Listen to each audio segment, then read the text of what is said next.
হামাসের গেরিলা যুদ্ধের মুখে ২৪ ঘন্টায় প্রাণ হারালো ২৪ ইহুদি সেনা। গাজা উপত্যকায় স্থলাভিযান শুরুর পর এটাই একদিনে ইসরায়েলের সর্বোচ্চ প্রাণহানি। নিয়মিত সংবাদ বিবৃতিতে এই তথ্য নিশ্চিত করেন প্রতিরক্ষা দফতর আইডিএফ এর মুখপাত্র ড্যানিয়েল হ্যাগারি।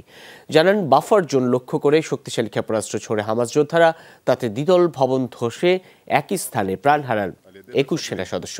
তারা সবাই রিজার্ভ বাহিনীর হয়ে লড়াই করছেন গাজা উপত্যকায়। একই দিন পৃথক হামলায় প্রাণ গেছে আরও ৩ ইহুদি সেনার। এই ঘটনায় গভীর উদ্বেগ ও শোক প্রকাশ করেছেন দেশটির প্রেসিডেন্ট আইজাক হারজগ। জানান, মৃত্যুর তালিকায় বাড়ছে বীর সেনানীদের নাম, যার ফলে অসহনীয় পরিস্থিতির দিকে এগোচ্ছে যুদ্ধ। উপত্যকায় স্থলাভিযান শুরুর পর ২০০ ছাড়ালো ইসরায়েলি সেনাদের প্রাণহানির সংখ্যা।